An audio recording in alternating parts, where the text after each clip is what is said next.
శ్రీ గురుభ్యో నమః. 8వ అధ్యాయం 9వ శ్లోకం. ఈ శ్లోకంలో మరణ సమయాన మనిషి ఏ రూపాన్ని చింతించాలో, ఆ పరమాత్ముని లక్షణాలు ఏమిటో ఈ శ్లోకంలో కృష్ణ పరమాత్మ వివరించారు. ఓం కవిం పురాణమనుశాసితారం అనోరణీయాం సమనుస్మరేద్యః సర్వస్య ధాతారమచింత్య రూపం ఆదిత్యవర్ణం తమసః పరస్తాత్. ముందుగా పదపదానికి అర్థం తెలుసుకుందాం. కవిం సర్వజ్ఞుడైన వాడు, భూత భవిష్యత్ వర్తమాన కాలాలు తెలిసినవాడు. పురాణం అనాది అయినవాడు, సృష్టి కంటే ముందే ఉన్న ప్రాచీనుడు. అనుశాసితారం విశ్వాన్ని శాసించేవాడు. అనుహో అనీయాంసం పరమాణువు కంటే అత్యంత సూక్ష్మమైన వాడు. అనుస్మరేత్ ఎవరైతే నిరంతరము ధ్యానిస్తారో, సర్వస్య సమస్తాన్ని, దాతారం పోషించేవాడు, ఆధారమైనవాడు. అచింత్య రూపం అంటే ఊహకందని మనస్సుకు అగమ్యమైన రూపం కలవాడు. ఆదిత్యవర్ణం సూర్యుని వలె స్వయం ప్రకాశకుడు. తమసహ అజ్ఞానమనే చీకటికి, పరస్తాత్ అవతల ఉన్నవాడు.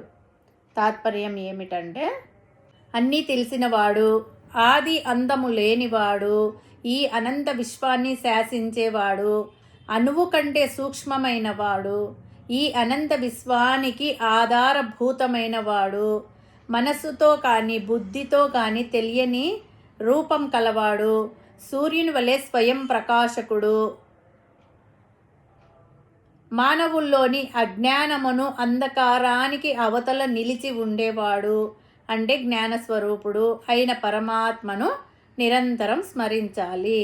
సాధకుడు సాధన చేయాలంటే ఆ పరమాత్మ స్వరూపము, స్వభావము, లక్షణము తెలిసి ఉండాలి కదా.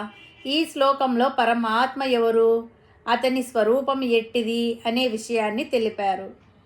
పరమాత్మ ఎవరో, ఎలా ఉంటాడో తెలిస్తేనే కదా ఆయనను స్మరిస్తాము. పరమాత్మ స్వరూపము, ఆయన స్వభావము మనకు తెలియనిది ఆయనను ఆరాధించలేం కదా. ఆయన కవి అంటే అన్నీ తెలిసినవాడు, సర్వజ్ఞుడు. ఆయనకు తెలియనిదంటూ ఏమీ లేదు. ఆయనకు తెలుసుకోవలసినదంటూ ఇంకా ఏమీ మిగలదు. 2 పురాణం అంటే పురుషుడు, పురాణ పురుషుడు, వయసులో పెద్దవాడని కాదు. అంటే ఆది అంతములు లేనివాడు. ఈ ప్రపంచంలో కనిపించే అన్ని వస్తువులకు, జీవరాశులకు పుట్టుక, చావు, మొదలు, తుది ఉన్నాయి. కానీ పరమాత్మకు అవి లేవు. ఆయన పుట్టలేదు, ఆయనకు మార్పు లేదు. ఈ సృష్టికి ముందు నుండి ఉన్నవాడు, సృష్టి అందమైన తర్వాత కూడా ఉండేవాడు. 3 అనుశాసితారం పరమాత్మ అందరినీ శాసించేవాడు. ఆయన శాసనానికి లోబడే గ్రహాలు, నక్షత్రాలు అన్నీ తమ తమ పరిధిలో తిరుగుతున్నాయి. ఏ మాత్రం అటు ఇటు అయినా లోకాలు తలకిందులు అవుతాయి. అనుహు అంటే అణువు కన్నా సూక్ష్మమైన వాడు. అంటే పరమాణు స్వరూపుడు. అణువును కూడా మన వాళ్ళు చూడగలుగుతున్నారు. కానీ అణువు కన్నా సూక్ష్మమైన వాడు అంటే కంటితో కానీ, కంటితో చూడగలిగే ఇతర సాధనాలతో కానీ, మనస్సుతో కానీ, బుద్ధితో కానీ చూడబడని వాడు, తెలియబడని వాడు, సూక్ష్మాతి సూక్ష్మమైన వాడు. అనీయం అంటే ఈ అనంత విశ్వం కంటే మించినవాడు, ఈ అనంత విశ్వానికి ఆధారమైన వాడు. అంటే ఈ సృష్టిని పెంచి పోషించేవాడు. సర్వస్య మనస్సుకు బుద్ధికి అందనివాడు. అంటే ఆలోచనలకు అందనివాడు. ఇంద్రియాలతో తెలియబడనివాడు. అంటే ఇంద్రియాలు, మనస్సు ఎప్పుడూ మలినమై ఉంటాయి. సత్వ రజస్తమో గుణాలతో కూడి మోహముతో కప్పబడి ఉంటాయి. అటువంటి మనస్సుతో తెలుసుకోలేము. ఆ మనస్సు పరిశుద్ధమైనప్పుడే తెలుసుకోగలము. 7వది దాతారం అంటే సూర్యుని మాదిరి స్వయం ప్రకాశం కలవాడు. సూర్యుడు తనకు తానే ప్రకాశిస్తుంటాడు. సూర్యునికి ప్రకాశం ఎక్కడి నుండో రాదు. అలాగే పరమాత్మ కూడా తనకు తానుగా ప్రకాశిస్తూ జీవుల శరీరంలో ఉండి ఆత్మస్వరూపంగా ప్రకాశిస్తుంటాడు, జీవశక్తిని ప్రసాదిస్తుంటాడు. 8 అచిత్య రూపం అంటే చీకటికి అవతల ఉండేవాడు. అంటే చీకటి అంటే తెలియనివాడు. ప్రకాశం ఉన్న చోట చీకటి ఉండదు కదా. చీకటి ఉంది అంటే అక్కడ ప్రకాశం లేనట్టే. మనలో ఉన్న అజ్ఞానం అనే చీకటిని తొలగించి జ్ఞాన జ్యోతి వెలిగించేవాడు. ఇవి పరమాత్మ లక్షణాలు. ఇటువంటి లక్షణాలు కలిగిన పరమాత్మను సాధకుడు అనుస్మరము, అనునిత్యము, నిరంతరము, ఏ మాత్రం విరామం, విసుగు లేకుండా స్మరిస్తూ ఉంటాడు, ధ్యానిస్తూ ఉంటాడు. పరమాత్మ యొక్క స్వరూపాన్ని జ్ఞానేంద్రియాలతో కానీ, కర్మేంద్రియాలతో కానీ, లేదా మనస్సుతో కానీ, ఆలోచనలతో కానీ, బుద్ధితో కానీ దేనితో తెలుసుకునే అవకాశం లేదు. కేవలం ఉపనిషత్ వాక్యాల ద్వారా మాత్రమే పరమాత్మను తెలుసుకోగలగాలి.